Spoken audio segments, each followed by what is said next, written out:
அங்க வந்து ஜமாத் வந்து 2-3 பிரிஞ்சு காணப்படுது. அப்ப நான் வந்து ஆரம்பத்துல வந்து வேற வேற நிலையில இருந்துட்டு அல்ஹம்துலில்லாஹ் இப்ப வந்து இந்த ஒரு கிடைச்சிக்குது.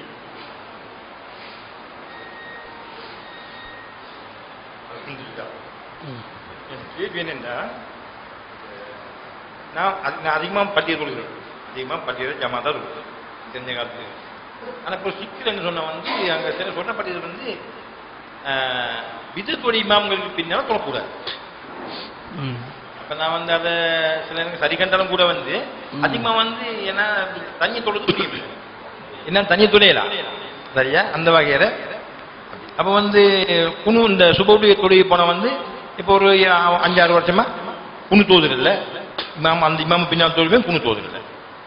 அப்ப அதை கூட வந்து எங்கட தௌஹீத் ஜமாத் வந்து சரி கண்டாலும் கூட வந்து எஸ்எல்டிஜே வந்து அந்த இமாம பின்னால் தொழ இயலாது. அவங்க வந்து மனிதனால் உண்டாக்கப்பட்ட சட்டங்கள் பின்பற்ற இமாம் அதை தொடப்படாது.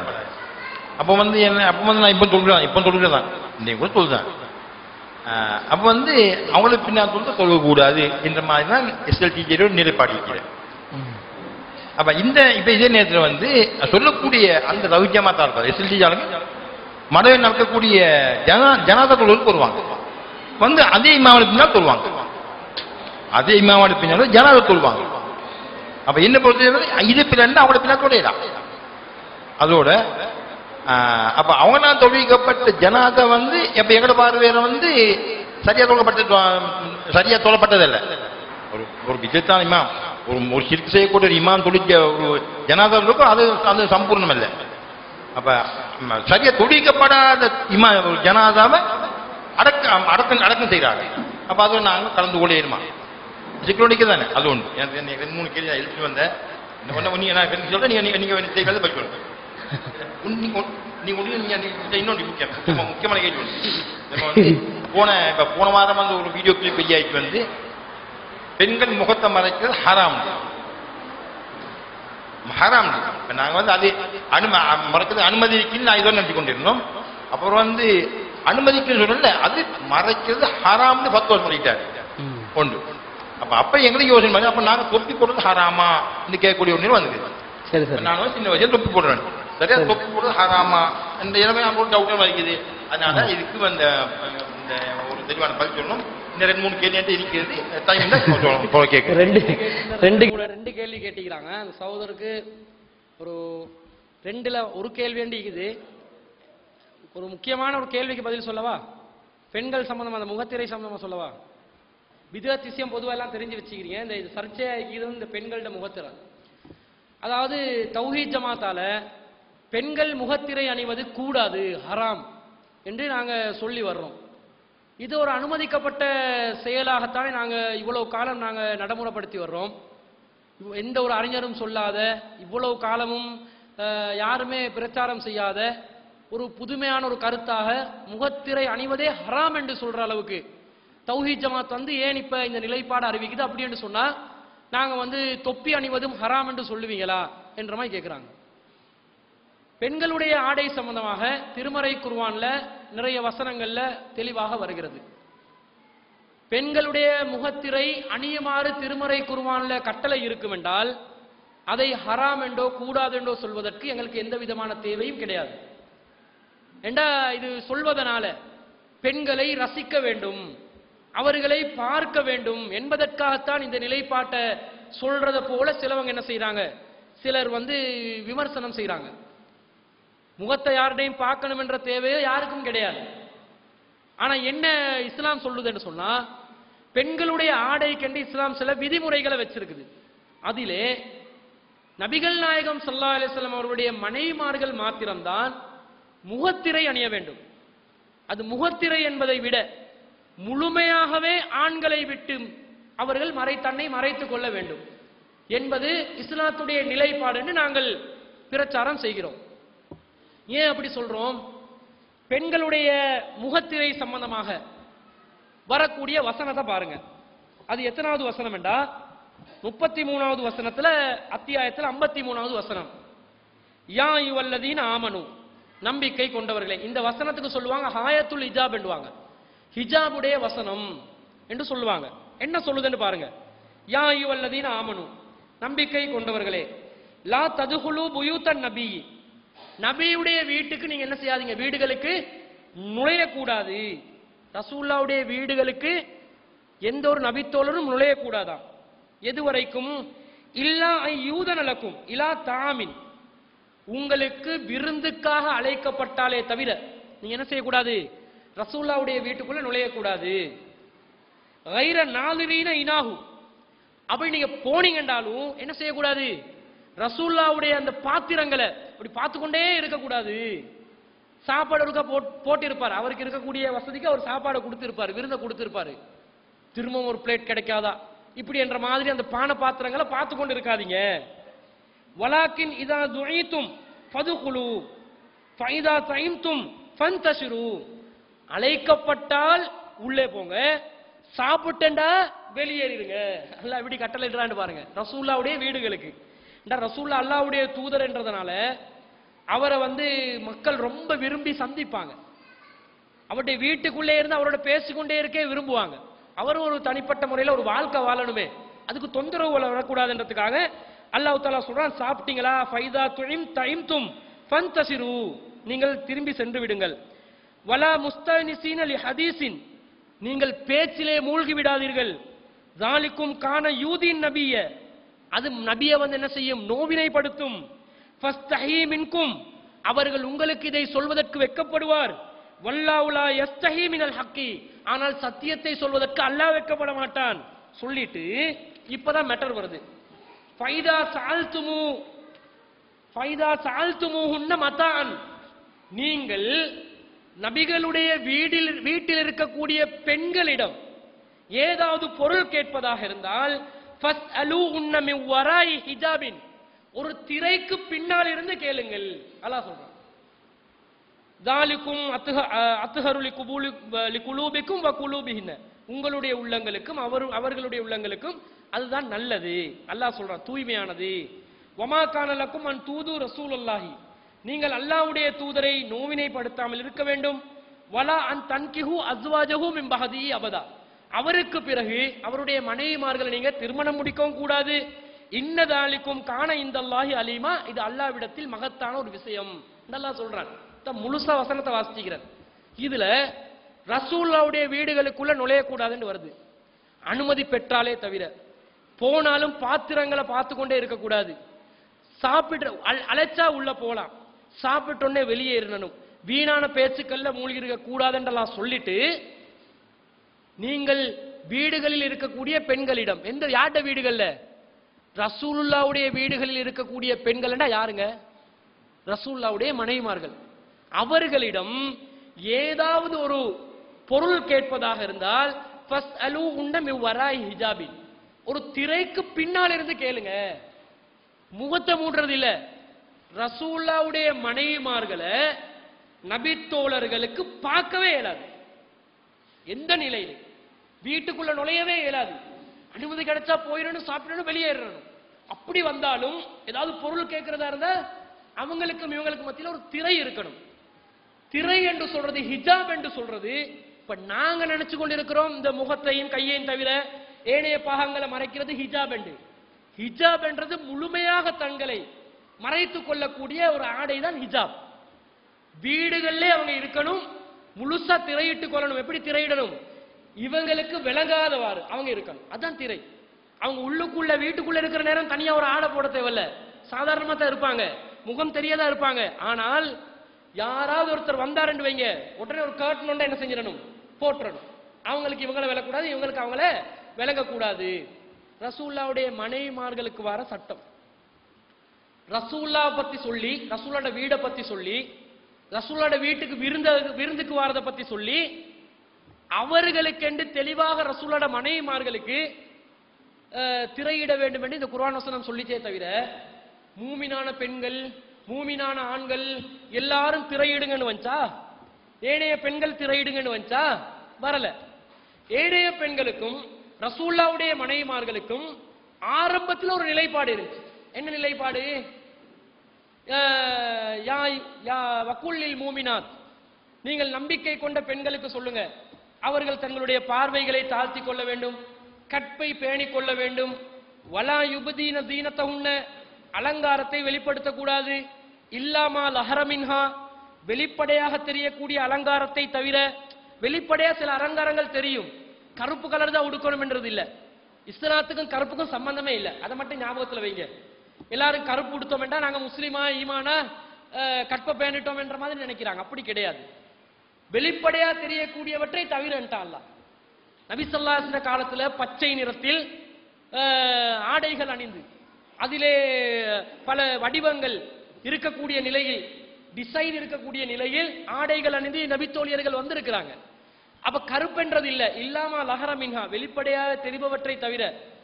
அது தாராளமா பெண்கள் கலர் ஆடைகள் வந்து அணியலாம். ரொம்ப ஓவரான அலங்காரமா இருக்கக்கூடாது, சாதாரணமா இருக்கலாம்.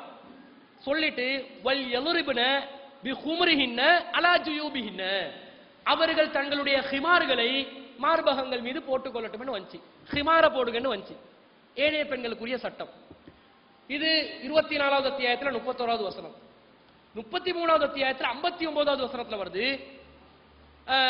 யா அய்யுவன் நபியு குல்லி அஸ்வாஜிக, நபியே உங்களோட மனைவிமார்களுக்கு சொல்லுங்க, வப நாத்திக, உங்களுடைய பெண் குழந்தைகளுக்கு சொல்லுங்க, வநிசாயில் முஃமினீன், மூமினான ஏனைய பெண்களுக்கு சொல்லுங்க, யுத்னீன அலைஹின்ன மின் ஜலாபிபிஹின்ன, அவர்கள் தங்களுடைய ஜில்பாப்களை தொங்க விட வேண்டும். ذالک அத்னா அய்யுரஃப்ன ஃபலா யூதைன, அது அவர்கள் யார் என்று அறியப்படவும் தொல்லைப்படுத்தப்படாமல் இருப்பதற்கும் ஏற்றது. இது 2வது கட்டளை. 3வது வந்த கட்டளை தான் இது. ஃபைதா சஅல்துமுஹுன்ன மத்தான் ஃபஸ்அலூஹுன்ன மின் வராஇ இஜாபி, நபியின் மனைவிமார்களிடம் ஏதாவது பொருள் கேட்பதாக இருந்தால் இஜாபுக்கு பின்னால் இருந்து கேளுங்கள். இது 3 சட்டம். இதுல ஹிமார் என்ற வார்த்தை வருது, ஜில்பாப் என்ற வார்த்தை வருது, ஹிஜாப் என்ற வார்த்தை வருது. ஹிமார் என்பது என்ன, ஜில்பாப் என்பது என்ன, ஹிஜாப் என்பது என்ன, இதை நாங்க விளங்கி கொண்ட வேண்டாம். எந்த சட்டம் யாருக்குன்றது விளங்குது. ஹிமார் என்றது என்ன, ஹிமாருக்கு உடனே அடுத்த தரப்பு சொல்லுவாங்க முகத்தை மூடலாம் என்றவங்க சொல்லுவாங்க ஹிமார் என்பது முகமூடி, வேல் என்றுவாங்க. இங்கிலீஷ்ல, இங்கிலீஷ் மொழிபெயர்ப்புல எல்லாம் வேல் என்று தான் போட்டிப்பாங்க. முகமூடி, முகத்திரை அப்படின்னு போடுவாங்க. ஹிமார் என்பது முகத்திரையா, முகத்தை காட்டக்கூடிய விதத்தில் பயன்படுத்தக்கூடிய முக்காடா என்பதுதான் கருத்து வேறுபாடு. இதுல ஹிமார் என்பது அரபு அகராதி நூட்கள்ல என்ன சொல்லப்பட்டிருக்குதுன்றது இங்க நாங்க பேச வேண்டிய அவசியம் இல்லை. அதே மாதிரி ஏனைய அறிஞர்கள், மார்க்க அறிஞர்கள் ஹிமாருக்கு என்ன விளக்கம் கொடுத்தாங்க, எங்களுக்கு அதை பேச வேண்டிய அவசியம் இல்லை. ஏன்னா எங்களோட வாதத்தை நிலைநாட்ட முடியாததுக்காக இல்ல, ஹதீஸ்ல எங்களுக்கு தெளிவு கிடைக்குது. அதனால ஹதீஸ்ல என்ன தெளிவு கிடைக்குது, நபி ஸல்லல்லாஹு அலைஹி வஸல்லம் அவர்கள் வுளூ செய்யக்கூடிய நேரத்தில், வுளூ செய்வாங்களாம், வுளூ செய்யக்கூடிய நேரத்தில் என்ன செய்வாங்க, தன்னுடைய தலைப்பாகை மீது அல்லது ஹிமார் மீது மசூ செய்யக்கூடியவர்களாக இருப்பார்கள். ஹதீஸ் வருது. ரசூலுல்லாஹ் வுளூ செய்யும் போது ஒரு சில வேளை தலைப்பாகையில மசூ செய்வாங்களாம், ஒரு சில வேளை என்ன செய்வாங்களாம், ஹிமார்ல மசூ செய்வாங்க. அப்ப இந்த ஹிமார் என்று சொல்லக்கூடிய ஆடை ரசூல் ஸல்லல்லாஹு அலைஹி வஸல்லம் என்ன செஞ்சிருக்கிறாங்க, பயன்படுத்தி இருக்கிறாங்க. பெண்களுக்கு அல்லாஹ் சொல்றான் வல் யதுர்பின பிஹும்ரிஹின்ன அலா ஜுயூபிஹின்ன, உங்களுடைய ஹிமார்களை, ஹிமாருக்கு பன்மதான் ஹுமர், ஹிமார்களை நீங்கள் மார்பகங்கள் மீது போட்டுக்கொள்ளுங்கள் என்று அல்லாஹ் சொல்றான். இதே ஹிமாரை யாரு பயன்படுத்தி இருக்கிறாங்களா, ரசூலுல்லாஹ் பயன்படுத்தி இருக்கிறாங்க. ரசூலுல்லாஹ் பயன்படுத்தினாங்கடா ரசூலுல்லாஹ் பெண்ணுடைய ஒரு ஆடையை பயன்படுத்தினாங்கன்ற அர்த்தம் இல்ல. ஹிமார் என்பது ஆண்களும் பெண்களும் பயன்படுத்தக்கூடிய பொதுவான ஒரு ஆடை. அப்ப ரசூலுல்லாஹ் வந்து ஹிமார் பயன்படுத்தினாங்கடா ரசூலுல்லாஹ் எப்படி பயன்படுத்துவாங்க, இப்படியா, ரசூலுல்லாஹ் இப்படியா போடுவாங்க, ரசூலுல்லாஹ் முகத்திரையா போட்டாங்க, ரசூலுல்லாஹ் எப்படி போடுவாங்க, சைடுக்கு இப்படி போடுறது. இது அரபிக்காரன்ல இப்ப போடுவானே பாத்திப்பீங்களா, எங்கட மௌலவிமார்கள் ஜும்மா மிம்பருக்கு ஏற நேரத்துல இப்படி போடுவாங்களே, இது அந்த காலத்துல அவங்களுக்கு தேவைக்கு பயன்படுத்தின ஆடை. இதுதான் ஹிமார். அப்ப முக்காடு, இது இப்படி தலைய முகத்தை விளங்க வச்சு என்ன செய்யும், அப்படி சைடு கொண்டாந்து மார்பு பகுதியை மறைக்க வைக்கும். இதுதான் ஹிமார். இதுக்கு முக்காடு என்று நாங்க என்ன செய்யலாம், மொழிபெயர்க்கலாம். இது ஹதீஸ்ல வந்த விளக்கம். அதே மாதிரி நபி ஸல்லல்லாஹு அலைஹி வஸல்லம் சொல்றாங்க, என்ன பருவ வயதை அடைந்த பெண்ணாக இருந்தால் ஹிமார் அணியாமல் என்ன செய்யக்கூடாது, தொழக்கூடாது. ஒரு பெண் பருவ வயதை அடைந்தால் அவங்களுக்கு தொழுவ கடமை தானே. தொழுவ கடமை அவங்க எதனோட தொழணுமாம்?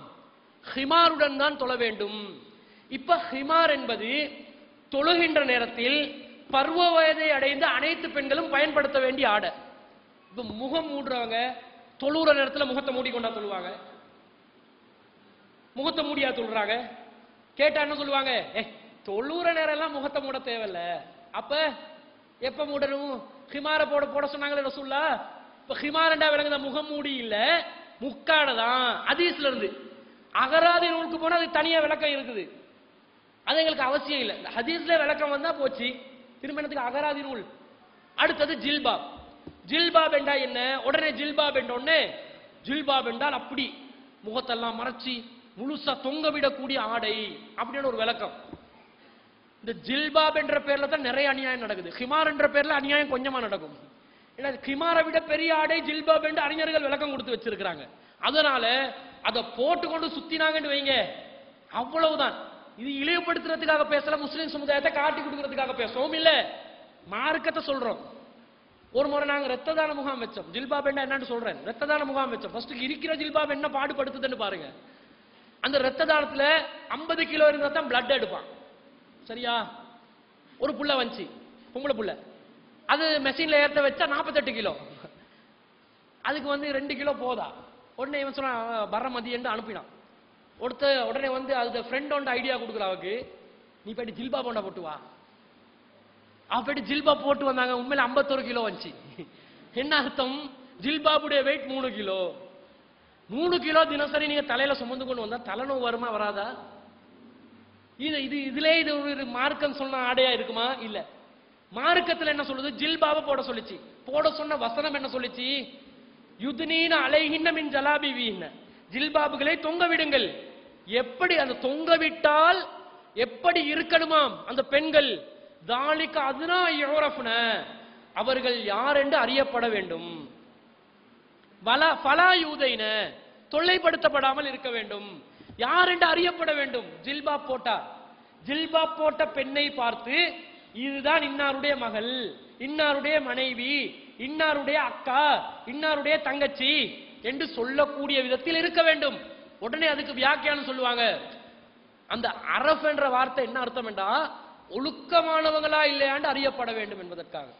அப்ப முகம் மூடணும்னு எல்லாம் ஒழுக்கமான பெண்கள், முகத்தை திறந்திருக்கிறதெல்லாம் ஒழுக்கம் கெட்ட பெண்கள். அப்ப நபி தோழர்களுடைய நபி ஸல்லல்லாஹு அலைஹி காலத்துல எத்தனையோ பெண்கள் முகத்தை திறந்திருக்கிறாங்களே. ரசூலுல்லாஹ்ட மனைவிமார்களை தவிர மற்ற அனைத்து பெண்களும் முகத்தை திறந்துதானே இருந்திருக்கிறாங்க. எத்தனை ஹதீஸ் ஆதாரம் வேணும்? 1, 2, 3, 4 எத்தனை ஹதீஸ்கள் இருக்குது? ரசூல் ஸல்லல்லாஹு அலைஹி ஒரு நபி தோழர் கேட்கிறாங்க, அல்லாஹ்வின் தூதரே, என் பார்வை பெண்கள் பக்கத்துக்கு பட்டா நான் என்ன செய்யறது? நல்ல பார்வை கெட்ட பார்வை இருக்குது. நல்ல பார்வை கெட்ட பார்வை அவன் உள்ளதான் தீர்மானிக்கும், வெளிப்படையா விளங்காது. ரசூலுல்லாஹ் கிட்ட கேட்கிறாங்க, பார்வை நான் பெண்கள் மீது படுது, அதை என்ன கேட்க வர்றாரு? தப்பா படுது, அப்ப என்ன பண்றது? ரசூலுல்லாஹ் சொல்றாங்க, இஸ்ரிஃப் அப்சாரக, உன்னுடைய பார்வையை திருப்பிக்கொள், சேஞ்ச் பண்ணிரு அப்படின்றாங்க. டக்குனு சேஞ்ச் பண்ணிடணும். அங்க பார்த்து ஏதாவது கெட்டமா இங்க சேஞ்ச் பண்ணணும். இப்படி போத்தாய்க்குது, வேற வழியில. இதுதான் சட்டம். அவ அந்த மாதிரி ஒரு சூழ்நிலை வராது. அது பார்வை திருப்பி திருப்பி போக வேண்டியதுதான். தாழ்த்துறதுன்றது அதான். தாழ்த்துறது நிலத்தை பார்த்து போறது இல்ல.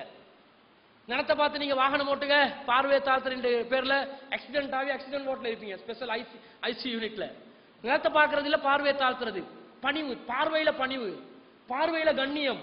இந்த கண்ணியத்தை ஏற்படுத்த திருப்பணும். ஒரு இடத்துக்கு அப்படியே போக கூடாது. இப்படி கண்ணை விரட்டி கொண்டு அனுப்பினோம் வைங்க, அங்கதான் மோசம் போறது. இப்படி போக கூடாதுன்னு இஸ்லாம் சொல்லுது. அப்ப முகத்தை திறந்துதானே இருந்திக்கிறாங்க. உடனே அது அந்நிய பெண்கள், முஸ்லீம் அல்லாத பெண்களை பார்த்தா என்ன சொல்லணும் ரசூலுல்லாஹ் கிட்ட கேட்டாரா? ஹதீஸ்ல அப்படி வந்துச்சா?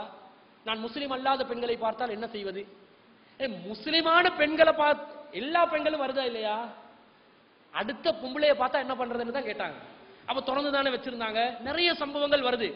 அப்ப ஒழுக்கம் உள்ளவங்க அறியப்பட வேண்டும் என்ற வசனத்தை வச்சு ஒழுக்கம் உள்ளவங்க என்ற விளக்கத்தை சொல்லக்கூடாது. அப்ப என்ன அதுக்கு அர்த்தம்? அறியப்பட வேண்டும், ஐடென்டிபிகேஷன், அறிஞ்சு கொள்றது.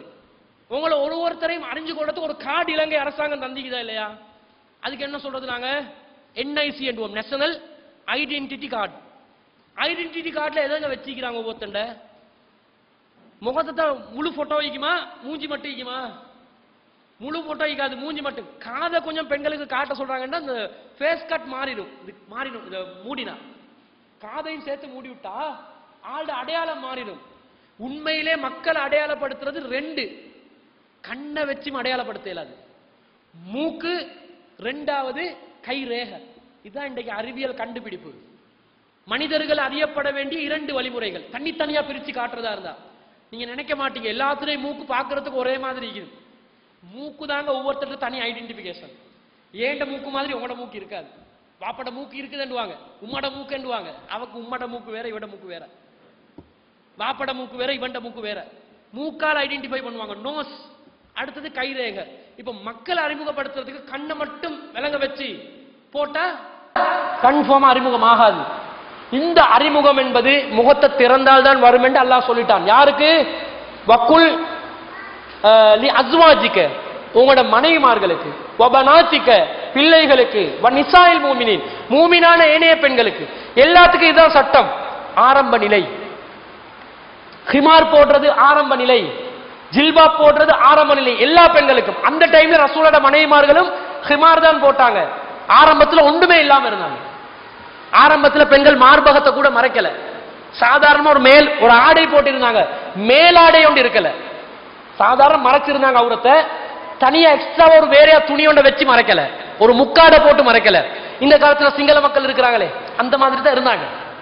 பிறகுதான் அல்லாஹ் தஆலா குர்ஆன் வசனத்தை இறக்கி முக்காடுகளை மார்பகங்கள் மேல போட்டுக்கோங்க வசனம் இறங்கின உடனே ஆயிஷா ரலியல்லாஹு அன்ஹா அறிவிக்கிறாங்க, எங்களுடைய பெண்கள் என்ன செஞ்சாங்களாம், தங்களுடைய கீழ் பகுதியில் உள்ள ஆடையை கிழித்து கொண்டு அதிலே ஒரு பகுதியை எடுத்து என்ன செய்தார்கள், முக்காடைகளாக பயன்படுத்தினார்கள். இவங்க நினைச்சு என்னமோ அந்த கணக்குல மீட்டர் கணக்குல உடுப்பு வச்சு கொண்டு வாழ்ந்தாங்க. இருக்கிற ஆடையை கிழிச்சு மேலே எக்ஸ்ட்ரா போட்டு கொண்டாங்க. அப்ப இதுதான் ஹிமார், இதுதான் ஜில்பாப். ஜில்பாப் என்பது முகம் திறப்பதுதான் என்பதற்கு இன்னும் ஒரு ஆதாரம் என்னன்னு சொன்னா, ரசூலா சொல்றாங்க, பெண்களே நீங்க கண்டிப்பாக கன்னி பெண்கள், விதவைகள் யாரா இருந்தாலும், மாதவிலக்கு ஏற்பட்ட பெண்களாக இருந்தாலும், இல்லாத பெண்களாக இருந்தாலும் பெருநாள் திடலுக்கு என்ன செய்யுங்க, தொலை வாங்க கட்டளை இடுறாங்க. அப்ப ஒரு பெண் சாபி பெண்மணி கேட்கிறாங்க, அல்லாஹ்வின் தூதரே எங்களில் ஒருவருக்கு ஜில்பாப் இல்லாவிட்டால் நாங்க என்ன செய்யறது அப்படின்னு கேட்கிறாங்க. ரசூலா சொல்றாங்க, ஜில்பாப் இல்லாவிட்டால் தன்னுடைய தோழியிடம் என்ன செய்யுங்க, ஒரு ஜில்பாபை கேட்டு கொண்டு வாங்க அப்படின்னு சொல்றாங்க. இப்ப பெருநாள் திடலுக்கு வந்திருக்கிறாங்க சாபிய பெண்கள். எதை அணிஞ்சு? ஜில்பாபுகளை அணிந்து. ஜில்பாபுகளை அணிந்து பெண்கள் பெருநாள் திடலுக்கு வந்திருக்கிறார்கள். அந்த வந்த பெருநாள் திடல்ல தான் ஒரு பெண்மணி கேள்வி கேட்கிறாங்க ரசூலா கிட்ட. ரசூலா சொல்றாங்களே, பெண்களே நீங்கள் அதிகம் நரகத்தில் இருப்பீர்கள். நரகத்துல நீங்க தான் அதிகம். ரெண்டு காரணம். ஒன்று, கணவனுக்கு நன்றி மறக்கிறது, அதிகமா சபிக்கிறது. எதை கேட்டாலும் நாசமா போனவனே, நாசமாத்து போனவனே, உடனே நீ நல்லா இருப்பியா, பதுவா பண்ணி இந்த பதுவா பண்றது அல்லது நன்றி கேட்டுறது. என்னத்த பண்ணீங்க என்ற ஒரு கேள்வி கேட்பாங்களே, இவ்வளவு காலம் என்னத்த செஞ்சீங்க, என்ன சிறைச்சிங்க, இப்படி கேட்ட உடனே நம்ம ஆக்களை அப்படியே கணவன் கீழே விழுந்துருவான். நன்றி கட்டத்தனமான பேச்சு என்று ரசூலா சொல்றாங்க. இப்படி செல்லாதே, அவன் கஷ்டத்துல இருப்பான், அவன் படுற பாடம் அவனுக்கு தான் தெரியும். அப்ப இந்த ரெண்டு காரணத்துக்காக நரகத்தில் இருப்பீங்க என்று அந்த காரணத்தை கேட்கறது யாரு? இரண்டு கண்ணங்கள் கருத்த ஒரு பெண்மணி. பெருநாள் திடல்ல கண்ணன் கருத்துன்றது நபித்தோழருக்கு எப்படி தெரியும்? கொஞ்சம் எக்ஸ்கியூஸ் மீ, இந்த ஹதீஸ் அறிவிக்கிறதுக்கு இந்த வாசகம் தேவை, கொஞ்சம் காட்டுங்க முகத்தண்டு கேட்டாங்களா அல்லது வெளிப்படையா பார்த்ததை வச்சு சொன்னாங்களா? பார்த்ததை வச்சு தான் சொன்னாங்க. அப்ப ஜில்பாப் முகம் தெரியுது, ஹிமார் முகம் தெரியுது, ஹிஜாப் என்றால் முகம் தெரியக்கூடாது. காரணம், ஹிஜாப் என்றாலே முழுசா மறைக்கிறது. இப்படி முழுசா மறைக்கிறது ரசூலுல்லாஹ்வுடைய மனைவிக்கு மட்டும்தான் என்று அல்லாஹ் சொல்லிட்டான். இந்த வசனத்துல ரசூலுல்லாஹ்வுடைய வீடை பத்தி பேசப்படுது, ரசூலுல்லாஹ்வுடைய வீட்டுக்குள்ள சாப்பாடு உணவுன்றது பத்தி பேசப்படுது, ரசூலுல்லாஹ்வுடைய வீட்டுக்குள்ள பேச்சில மூழ்கிறத பத்தி பேசப்படுது. அவர்களிடம் என்று வருது. இப்ப அவர்கள் யாரு? ரசூலுல்லாஹ்வுடைய மனைவிமார்களா இல்லையா? மனைவிமார்கள். ரசூலுல்லாஹ்வுடைய மனைவிமார்களுக்கு பிரத்யேகமான சட்டம். அல்லாஹ் சொல்றான், யா நிசா நபி மை யதி மின்குன்ன பிஃபாஹிஷத்தின் முபையினா, உங்கள யாராவது ஒருத்தர் தெளிவான மானக்கேடான விஷயத்தில் ஈடுபட்டால் யுலாஃப் லஹல் அதாபு லிஅஃபைனி, 2 மடங்கு உங்களுக்கு வேதனை. ஒரு பெண் விபச்சாரம் செய்கிறாள், அவளுக்கு 1 மடங்கு தான் வேதனை. ரசூலோட மனைவிமார்கள் விபச்சாரம் செஞ்சா 2 மடங்கு வேதனை. ஏன்? ரசூலோட மனைவி என்றது தனியொரு அந்தஸ்து. எனவே கவனமா இருங்க அல்லாஹ் தஆலா சொல்றான். அதே மாதிரி அல்லாஹ் சொல்லி காட்டுறான், வமை யக்குனுத் மின்குன்ன லில்லாஹி வ ரசூலிஹி வ தஅமல் சாலிஹன். உங்கள யார் அல்லாஹ்வுக்கு ரசூலுக்கு கட்டுப்பட்டு நல்லமல்கள் செய்கிறீர்களோ நூத்திஹா அஜ்ரஹா மர்ரத்தைனி, உங்களுக்கு 2 மடங்கு கூலி தருவோம். ஒரு பெண் அல்லாஹ்வுக்கு ரசூலுக்கு கட்டுப்பட்டு நடக்கிறாள், அவளுக்கு எத்தனை மடங்கு நன்மை கிடைக்கும்? 1 மடங்கு தான். ரசூலோட மனைவிமார்கள் அல்லாஹ் ரசூலுக்கு கட்டுப்பட்டு நடந்தா 2 மடங்கு நன்மை. அதே மாதிரி அல்லாஹ் தஆலா தெளிவாகவே சொல்கிறான், யா நிசா நபி, நபியின் மனைவியர்களே, லஸ்துன்ன கஅஹதிம் மினன் நிசாஹி, நீங்க மத்த பெண்களை போலவே இல்லன்றான். மத்த பெண்களை போலவே இல்ல, நீங்க தனி செப்பரேட்டா இருக்கணும். ஃபலா தஹ்லான பில் கவுல், சாதாரணமா பெண்கள் பேசுற நேரம் கொஞ்சம் ராகமா பேசுவாங்க. சாதாரணமா அவங்க பேசுறத அனுமதிச்சாலும் நீங்கண்டா கொலையவே கூடாது, பேச்சில ஸ்ட்ரிக்டா தான் பேசணும். என்ன செய்தி, என்ன விஷயம், வாங்க போங்க, இப்படிதான் பேசணும். கொஞ்சமும் கூட நீங்கள் குலைய கூடாது. ஃபயத்மா அல்லதி ஃபீ கல்பிஹி மரலுன், எவன்ட உள்ளத்துல நோய்க்குதோ அவன் வந்து சலனம் அடைந்து விடுவான். வகுல்ன கவுலன் மஅரூஃபா, தெளிவா சொல்லிடணும். ரசூலோட மனைவிமார்கள் அப்படி சூட்டா நேரா கட் அண்ட் ரைட்டா பேசிடணும். கொஞ்சமும் என்னங்க யாருங்க இப்படி கூட பேசலாம், யாரு என்ன விஷயம், கட் அண்ட் ரைட். அதே மாதிரி சொல்றோம், வக்கர்ன ஃபீ புயூதிகுன்ன ஃபலா தபர்ரஜ்ன தபர்ஜுல் ஜாஹிலியத்தில் ஊலா, வீடுகளிலே தங்கணும், வெளியே போவே கூடாது. இப்போ உங்களுக்கு வெளியே வரலாமா இல்லையா? ரசூலோட மனைவிமார்களுக்கு வெளியே பள்ளிக்கு போவாங்க வருவாங்க, அவ்வளவுதான். வெளியே போகவே முடியாது, வீட்டிலே தான் இருக்கணும், அவங்களுக்கு கட்டளை. அதே மாதிரி வாக்கிம்ன ஸலாத்த வாத்தீன ஸகாத்த, தொழுங்க, நோம்பு பிடிங்க, வாத்தீன் அல்லாஹ் வரசூலஹு, அல்லாஹ் ரசூலுக்கு கட்டுப்படுங்க. இன்னமா யுரீதுல்லாஹு லியுத்ஹிப அன்குமுர் ரிஜ்ஸ, அல்லாஹ் என்ன நாடுறான் தெரியுமா? இந்த மாதிரி சட்டம் போட்டு உங்கள்கிட்ட இருந்து தப்பு நடக்க கூடாது, தவறுகள் நடக்க கூடாது, அசுத்தங்கள் நடக்காமல் உங்களை பாதுகாக்க அல்லாஹ் நினைக்கிறான். அஹ்லல் பைத்தி, நீங்கள் அஹ்லுல் பைத், ரசூலுல்லாஹ்வுடைய குடும்பத்தினர், எனவே உங்களை பாதுகாக்க நினைக்கிறான். வயுத்தஹிரக்கும் தத்ஹீரா, உங்களை நல்ல பெரிய அளவுலே அல்லாஹ் தூய்மைப்படுத்த விரும்புறான் என்று ஸ்பெஷல் சட்டம் அல்லாஹ் போடுறான். ரசூலுல்லாஹ்வுடைய மனைவிக்கு வெளியவே போவேலாம். இப்ப யாராவது ஒரு பொம்பளை வெளியே போக கேட்கிறான், மாப்பிள்ளக்காரன் நீ வெளியே போக கூடாது, வீட்டுக்குள்ளே கிடக்கணும். ஏன் ரசூலுல்லாஹ்வுடைய மனைவிமார்களுக்கும் வெளியே போக கூடாதுன்னு கட்டளை, உனக்கும் வெளியே போக கூடாதுன்னா ஏத்துக்கொள்வீங்களா? ஏத்துக்கொள்ள மாட்டோம். இந்த வசனத்தில் அல்லாஹ் சொல்றான், நீங்க கேட்பதாக இருந்தால் திரைக்கு பின்னாடி இருந்து கேளுங்க என்று சொல்லிட்டு அல்லாஹ் சொல்றான், வலா அன் தன்கிஹு அஸ்வாஜஹு மின் பாதிஹி அபதா, ரசூலுல்லாஹ்வுடைய மனைவிமார்களை ரசூலுல்லாஹ்க்கு பிறகு யாரும் என்ன செய்ய கூடாது, திருமணம் முடிக்க கூடாது. இப்ப மாப்பிள்ளை சொல்றான், நான் மண்டே போட்ட பிறகு நீ எவ்வளவு முடிச்சேன்னு வை சொல்லலுமா? இவங்க கேட்கிறான், அது என்ன எனக்கு கேளும் இல்ல, ரசூலுல்லாஹ் பொண்டாட்டி மகளை இன்னும் யாரும் முடிக்கலாது, நீ ஏண்ட பொண்டாட்டியாவே கெட. ஆயிஷானாகி சின்ன வயசு, ரசூலுல்லாஹ் மரணிக்கிற நேரத்துல மறுமணம் செய்தார்களா? இல்ல, தாங்கி பிடிச்சு கொண்டாங்க. விரும்பினா விவாகரத்து செஞ்சு போவே இருந்துச்சு. ஆனா என்ன செஞ்சாங்க, அந்த கொள்கை உறுதிக்காக வேண்டி அந்த தியாகத்தை செஞ்சாங்க. அப்ப அவங்கள அவங்க திரும்ப மறுமணம் முடிக்கவே இயலாது, அவங்க நினைச்சாலும் மேலாது, நினைக்காட்டி மேலாது. அப்ப சாதாரண பெண் உண்டு, ஹிஜாப் போட்ட பெண், முகத்திரை அணிந்த பெண் நினைக்கிறான், நானும் ரசூலுல்லாஹ்வுடைய மனைவி போல இனிமேல் நான் மௌத்தா போன என் கணவன் யாரையும் திருமணம் முடிக்க மாட்டேன், எனக்கு விருப்பம் இல்லை அதனால முடிக்க மாட்டேன், வேற கதை. ரசூலுல்லாஹ்வுடைய மனைவி திருமணம் முடிக்கலையா, நானும் முடிக்க மாட்டேன். இப்படி யாராவது வந்தா என்ன சொல்ல வர்றாங்க மறைமுகமா? அல்லாஹ்வுடைய தூதருடைய மனைவிமார்கள் 11 பேர் இல்ல, முகத்த மூட்டின 13வது 14வது 15வது 16வது 1,00,000வது 2,00,000வது மனைவியுடைய அந்தஸ்த நான் பெற்றுக்கொள்வேன் என்று போட்டி போட்டு வர்றாங்க. அஹ்லுல் பைத்துக்குள்ள நுழைய வர்றாங்க.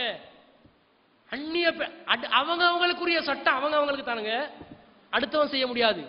ஆண்களுக்கு பெண்களுக்கு என்று டாய்லெட் போட்டு வச்சுக்கிறான். பெண்கள் டாய்லெட்டுக்கு போயிட்டு ஒத்தன், ஆம்பளை ஒத்தன். இங்கே ஆண்கள் வரக்கூடாது என்று இருக்கிறதா? இப்படி கேட்டா, அட கழுசட பிடிச்சவனே, பொம்பளைய போட்டாலே ஆம்பளை வரக்கூடாது என்றுதான் அர்த்தம். ரசூலுல்லாஹ்வுடைய மனைவிக்கு மட்டும் என்றோடனே மறுபடியும் அடுத்த பெண்கள் என்னத்துக்கு செய்யணும்? ரசூலுல்லாஹ்வுடைய மனைவிமார்களை விட இவங்க அந்தஸ்துல கூட போறாங்களா? அல்லது ரசூலுல்லாஹ் காலத்துல ரசூலுல்லாஹ் மனைவி அல்லாத சாபிய பெண்கள் இருந்தாங்களே, அவங்களை விட இவங்க இறையச்சத்துல கூட போறாங்களா? என்ன வர்றாங்க, என்ன சொல்ல வர்றாங்க? ஒருவருக்கு பிரத்யேகமான சட்டம் என்றா ஒருவருக்கு ரசூல் ஸல்லல்லாஹு அலைஹி வஸல்லம் தொடர் நோன்பு பிடிச்சாங்க. 3-4 நாள் தொடர்ச்சியா நோன்பு பிடிப்பாங்க. நபித்தோழர்களும் பிடிக்கிறாங்க. ரசூலுக்கு கேள்விப்படுது. உடனே நிறுத்துங்கள், இவ்வாறு நீங்கள் செய்யாதீர்கள் என்று சொல்லி ரசூல் ஸல்லல்லாஹு அலைஹி வஸல்லம் தடுக்கிறாங்க. அப்ப ரசூல் ஸல்லல்லாஹு அலைஹி வஸல்லம் மனைவிமார்களுக்கு மட்டும்தான் இந்த சட்டம் என்று வந்த பிறகு நாங்க யாருமே என்ன செய்யக்கூடாது, அதுக்காக வேண்டி போட்டி போடக்கூடாது. இன்னும் சொல்ல போனால் நபித்தோழர்கள் இந்த வசனத்தை எப்படி புரிஞ்சு கொண்டாங்கன்னு பாருங்க. ரசூல் ஸல்லல்லாஹு அலைஹி வஸல்லம் ஒரு போர்க்களத்துல சௌதா ரலியல்லாஹு அன்ஹா வந்து திருமணம் முடிக்கிறாங்க. சஃபியா ரலியல்லாஹு அன்ஹா திருமணம் முடிச்சு நபி ஸல்லல்லாஹு அலைஹி வஸல்லம் அது போர்க்களத்துல கைப்பற்றாங்க. கைப்பற்றின உடனே அவங்க தோல்வி அடைகிறாங்க. அந்த பகுதியில ஒரு மன்னனுடைய மகள் தோல்வி அடைகிறாங்க. இவங்க அடிமையா கைப்பற்றாங்க. நபி தோழர்கள் இப்ப பேசிக்கொள்றாங்க, அல்லாஹ்வின் தூதர் சஃபியாவை திருமணம் முடிச்சாங்களா இல்லையா, அவங்கள திருமணம் முடிச்சாங்களா இல்லையான்றதை எப்படி நாங்க கண்டுபிடிக்கிறது? நபித்தோழர்கள் மத்தியில ஒரு கருத்து வேறுபாடு வருது. உடனே ஒரு நபித்தோழர் சொல்றார், ஒரு சாரார் சொல்றாங்க, ஃபகாலு இன் அஜபஹா, அவங்க திரையிட்டு இருந்தால், ஃபுல்லா திரையிட்டு இருந்தால், ஃபஹிய மின் உம்மஹாத்தில் மூமினின், அவங்க உம்மஹாத்துல் மூமின்கள்ல ஒருவர். வயில்லம் யஹ்ஜுபஹா, அவங்க திரையிடாமல் இருந்தால், ஃபஹிய மிம்மா மலக்கத் யமீனுஹு, அப்ப அவங்க அடிமையான பெண்கள் ஒருத்தர். அடிமையான பெண்களா அல்லது திருமணம் முடிச்ச நபியுடைய மனைவியா என்பதை நபி தோழர்கள் எப்படி கண்டுபிடிச்சாங்க? திரையிட்டு இருந்தால் ரசூலுல்லாஹ்வுடைய மனைவி, திரையிடாமல் இருந்தால் திறந்து கொண்டிருக்கணும் அர்த்தமா? முடிய காட்ட எலிமெண்ட் அர்த்தமா? மாறு பகுதியை காட்ட எலிமெண்ட் அர்த்தமா? குர்ஆன் வசனத்துக்கு மாற்றமாகுமே. ரசூலுல்லாஹ் முடிக்கிறதா எப்ப முடிப்பாங்க? மூமினான பெண்களை தானே முடிப்பாங்க. மூமினான பெண்கள் என்று வந்தாலே மூமினான பெண்கள் ஜில்பாப போடணுமே, ஹிமார போடணுமே. வக்குல்லி அஸ்வாஜிக வபனாத்திக வநிசாயில் மூமினின்ல வருவாங்களே. அப்ப அவங்க ரசூலோட மனைவியா இருந்தா, ரசூலா திருமணம் முடிச்சிருந்தா திரைய போட்டு இருப்பாங்க. அப்ப உம்மாத்துல் மூமினின் திருமணம் முடிக்காம அடிமை பெண்ணாகவே அவங்க ரசூலா பயன்படுத்துவாங்கண்டா திரை போட்டிருக்க மாட்டாங்க. அப்படி என்றா ஹிமார் போட்டிருப்பாங்க, ஜில்பாப் போட்டிருப்பாங்க. ஏனைய பெண்கள் ஜில்பாப் தான் போடுவாங்க, ஹிமார் தான் போடுவாங்க. ரசூலோட மனைவிமார்கள் மட்டும்தான் திரை போடுவாங்க என்று தெளிவாக சஹீஹுல் புகாரில இந்த செய்தி வருது. இதை வச்சு சொல்றோம் ரசூலோட மனைவி மட்டும்தான். அப்ப அடுத்தவங்க செய்ய வந்தா செய்யாதீங்க, கூடாதுதான். கூடாதுன்றத ஹராம் என்று சொன்னா கொஞ்சம் இடிக்குது. ஹராம் என்று சொல்கிறார்கள். ஹராத்துல ரெண்டு வகைக்குதுங்க. லா தக்ரபு ஸலாத்த வ அன்தும் சுகாரா, நீங்கள் போதையாக இருக்கும்போது தொழுகைக்கு நெருங்காதீர்கள், ஹராம். போதையா இருக்கும்போது தொழுகைக்கு நெருங்கிறது ஹராம். லா தக்ரபு ஸினா, விபச்சாரத்துக்கு நெருங்காதீர்கள், விபச்சாரத்துக்கு நெருங்குவது ஹராம். லா துஷ்ரிகு பில்லா, அல்லாஹ்க்கு இணை கற்பிக்காதீர்கள், நேரடியான வார்த்தை ஹராம். இப்படி ஒரு ஹராம் என்ற ஒரு வகை இருக்குது. இன்னும் சில ஹராம் இருக்குது. வரதட்சணை வாங்குவது கூடுமா கூடாதா, ஹராமா ஹலாலா? மக்கள் சொல்லுங்க, பதில் சொல்லுங்க. என்னங்க ஹராம்? நீங்க எப்படி சொன்னீங்க? வரதட்சணை வாங்க கூடாதுன்னு குர்ஆன்ல இருக்குதா? மஹர் கொடுக்க சொன்னதுக்கு மாற்றம் செய்யறது ஹராமா இல்லையா? ஹராம். இப்படி ஒரு ஹராம் இருக்குது. ஹராத்துல ரெண்டு வகை இருக்குது. நேரடியாக சொல்லப்படுகின்ற ஹராம், கட்டளைக்கு மாற்றம் செய்வது இருக்குது, அதுவும் ஒரு ஹராம். வரதட்சணை ஹராம், எடுக்காதீங்க என்று எல்லாம் பேசுறாங்களே, அப்ப எவனாச்சு என்னடா நேரடி வசனத்தை காட்டுவியா, ஆதாரத்தை காட்டுவியா? யாரும் கேட்கல. முகத்தை மூடாதீங்க ஹராம் என்றோடனே ஹராம் என்று விட்டார்கள். ஜம்மியத்துல் உலமா கலங்கி நிக்குது. இது ஆரம்பத்தில் ஒரு இனிய மார்க்கத்தில் என்கிட்ட கேள்வி கேட்டாங்க. கேள்வி கேட்கிற நேரத்துல சொல்லி விட்டுட்டேன், நம்மளை பொறுத்தளவுல விளைவு பார்க்க தேவையில்லை, மார்க்கத்தில் உள்ளது. அது கடுமையான வார்த்தையில கூட சொல்லல, விளங்குறதுக்கு தான் சொன்னது மக்களுக்கு. பிறகு நம்மளுடைய இன்னொரு தாய் சொல்லிட்டாரா, இவர்கள் ஹராம் என்று விட்டார்கள். ஜம்மியத்துல் உலமா கிளம்பி நிக்கிறான். விவாதத்துக்கு வாங்க, பேசி முடிவு கட்டுவோம், ஆதாரத்தோட நிரூபிக்கிறோம். அப்ப இதை செய்யாம உடனே முகம் மூடுற பெண்கள் கிட்ட போயிட்டு பாத்தீங்களா, முகம் மூட வைக்க எவ்வளவு பேருந்துல ஒருத்தன் போன் பண்ணி என்கிட்ட கேட்கிறான், என்னுடைய வீட்டில் உள்ளவர்கள் உங்களுடைய ஃபத்வாவை கேட்டு முகத்தை திறக்க போகிறார்கள், அந்த பாவத்தை நீங்கள் சுமப்பீர்களா? நான் ரெண்டு விஷயம். ஒன்று, ஒருவர் சுமையை இன்னொருவர் சுமக்க மாட்டார்கள். ஒருத்தட்ட பாவத்தை இன்னொருத்தர் சுமக்கலுமா? அது பாவமா இருந்தாலும் சுமக்க இயலாது. ரெண்டாவது, அது பாவமே இல்லைங்க, அது சொன்னதை தானே செய்யறாங்க, அதனால எந்த பிரச்சனையும் இல்லை அப்படின்னு இன்னொரு கேள்வி பதில கேட்டாங்க. பதில சொல்லி விட்டோன்னே ஒருத்தர், என்னுடைய மனைவி ரொம்ப அழகானவள், அவர் எனக்கு சொல்றாரு பகிரங்கமா, ரொம்ப அழகானவள். நான் சொன்ன அப்படியா, நல்ல நல்ல விஷயம்தான். என்னுடைய மனைவி இப்ப நான் முகத்தை திறக்க வைக்க போகிறேன், ரோட்ல எவன் எவன் எல்லாம் பார்த்து ரசிக்க போறானோ அந்த எல்லா பாவத்தையும் நீங்க தான் சுமக்கணும். எனக்கு இது என்னதுக்கு கேடு கட்ட வேலை, இதெல்லாம் சுமக்க இயலாது. சுமக்க முடியாதா? அப்ப போட சொல்லுங்க. சுமக்க முடியாதுன்றது தனி சட்டம் மார்க்கத்துல. போட சொல்றதுன்றது அது மார்க்கம் இல்ல. பிரிச்சு புரியுங்க. இப்படி புரிஞ்சு கொண்டா விஷயம் போச்சு. ரசூலோட மனைவிமார்களுக்கு மட்டுமென்று வந்த பிறகு மற்றவங்க பயன்படுத்தாதீங்க. அதுல நலவு நடக்குதுன்னு சொல்றாங்க. நலவு நடந்துச்சா கொடுமைப்படுத்துறாங்க. ஹிஜாப் என்ற பேர்ல திரையிட வச்சு, கிளவுஸ போட வச்சு, காலை மறைக்க வச்சு, விரும்பினா காலை மறைங்க, கையை மறைங்க, பிரச்சனை இல்லை. முகம் திறக்கணும் என்றது சட்டமாகிடுச்சு. முகம் திறக்கணும் என்று குர்ஆன் வசனம். இவ்வளவு கூத்து போடுறாங்க தெரியுமா? பகிரங்கமா சொல்ல முடியாது. அதுக்கு பிறகு சொல்லுவாங்க நம்ம சமுதாயத்தில் இருக்கிற வண்டவாளங்கள் எல்லாத்தையும் தண்டவாளத்தில் ஏத்துறேன்னு சொல்லுவாங்க. நடக்குது, நிறைய அநியாயம் நடக்குது. நாங்கள் அதை ஆதரிக்க மாட்டோம். அப்ப ஒரே ஒரு ஹதீஸ காட்டுவாங்க. இஹ்ராம் நேரத்துல ரசூல் ஸல்லல்லாஹு அலைஹி வஸல்லம் ஏனைய பெண்களுக்கு முகத்திரைய தவிர்ந்து கொள்ள சொன்னாங்களே, அப்ப கால் சட்டை அணிய வேண்டாம் என்றார்கள், தொப்பி அணிய வேண்டாம் என்றார்கள். அதே போன்று முகத்திரையும் அணிய வேண்டாம் என்று சொன்னதிலிருந்து அந்த காலத்துல பெண்கள் முகத்திரை அணிந்திருப்பார்கள் தானே அப்படின்னு ஒரு கேள்வி கேட்பாங்க. இது பார்த்தோன்னே சரி மாதிரி நிறைய பேருக்கு நினைக்குது. எந்த ஒரு நியாயமும் இல்லை. இவ்வளவு தெளிவான சான்றுகள் இருக்கிற நேரத்துல இந்த ஹதீஸை வச்சு இந்த சான்றுகளை மறுக்கிறதா, அல்லது இந்த சான்றுகளுக்கு ஒத்து போற விதத்தில் அந்த ஹதீஸை புரிகிறதா? ரசூலா கூடாதுன்றாங்க, தெரியாமல் ஹஜ்ஜில கூட முகத்தை மூடி வந்துடாதீங்க, கூடாதுன்றது வலியுறுத்தப்படுது. சரி, தெரிஞ்சே ஒருத்தர் மூடி வர்றாங்க. எப்படி மூடி வருவாங்க? அந்த காலத்துல பழக்கம் இருந்ததுனால இல்ல, ஒருத்தருடைய முகம் பத்தி போய் இருக்கும், அலங்கோலமாக இருக்க, அது அலங்கோலமா தெரியக்கூடாதுன்றதுக்காக முகத்தை மூடி இருப்பாங்க. அந்த மாதிரி நிலையில சிலவங்க முகத்தை மூடுறது கூடாதா? அப்படி கூடாதுன்றே. நீங்க ஒழுக்கமும் பேணுதலும் என்று சொல்லி மூடுறதுதான் கூடாதுன்றோம். தேவைக்கு மருத்துவ காரணத்துக்கு நோய்க்காக வேண்டி சில மாஸ்க் போட்டு வச்சுப்பாங்க. மாஸ்க் போட்டாலும் முகத்திரை அணிஞ்ச மாதிரி தானுங்க. முகத்திரை அந்த கருப்பு போட்டா தான் முகத்திரைன்றது இல்ல. நீங்க ஒரு அந்த சேஃப்டி ப்ரொடெக்ஷன் மாஸ்க் கொண்டு போடுறீங்க, போட்டாலும் என்ன நடக்குது? முகத்தை மறைச்ச மாதிரி தான். கண்ணு மட்டும் விளங்கி என்ன செய்ய, யாரென்று அடையாளப்படுத்தலாம். குர்ஆன் வசனத்துக்கு மீண்டும் மாற்றம். அல்லது பத்தி போன முகத்தை மறைக்கிறீங்க, பல்லு அங்க இங்க போயிட்டு சில ஆக்கள், ஒரு பல்லு இங்க ஒரு பல்லு அங்க, ஆபரேஷன் பண்ண சல்லில, எனவே கொஞ்சம் மறைச்சு வச்சுக்கொண்டா அதனுடைய அந்த குறைபாடு வெளியே தெரியாது என்ற மாதிரி இருக்கும். சிலவங்களுக்கு முக்கப்பிலிக்கா இருக்கும், வாயில கேன்சர், அந்த நோயில அடையாளங்கள் வெளிப்படுத்தாம வைக்கிறதுக்கு மறைச்சு வரலாம். ஏதோ ஒரு காரணத்துக்காக மறைச்சு வர்றவங்க கூட மருத்துவ காரணத்துக்கு தேவைக்கு இப்படி மறைக்கலாம். மார்க்கம் என்று இப்படி செய்யாமல், ரசூலுல்லாஹ்வுடைய அந்த நபித்தோழியர் ஆயிஷா நாயகி செஞ்சதனால நாங்களும் செய்யறோம் என்று செய்யாமல், இந்த மருத்துவ காரணத்துக்கு கூட ஒருத்தர் செய்வதாக இருந்தால் ஹஜ்ஜி நேரத்தில் செய்யக்கூடாது. இப்படி விளங்கிட்டு போங்க, எந்த முரண்பாடும் இல்லை. ஏனைய சில ஆதாரங்கள் காட்டுவாங்க, எல்லாம் பலவீனமான செய்திகள். எனவே பெண்கள் முகத்திரை அணியக்கூடாது, அது ஹராம். ஹராத்தில் இரண்டாவது நிலையில் இருக்கக்கூடிய ஹராம், நேரடி கேட்கக்கூடாத ஆதாரம். இரண்டாவது நிலையிலும் நாங்க பல ஹராம்களை நாங்கள் முடிவெடுத்திருக்கிறோம். அந்த அடிப்படையில் ஹராம். ரசூலுல்லாஹ்வுடைய மனைவிமார்களுடைய அந்தஸ்தை அடைவதற்கு மறைமுகமாக யாராவது பெண்கள் போட்டி போடுவார்களே ஆனால் இந்த முகத்திரை போடுவதன் ஊடாக அதற்காக வேண்டி மறுமையில் அவர்கள் அல்லாஹ்விடத்தில் விசாரிக்கப்பட்டு அதற்குரிய பிரதிபலங்களை அனுபவிக்க வேண்டி வரும்.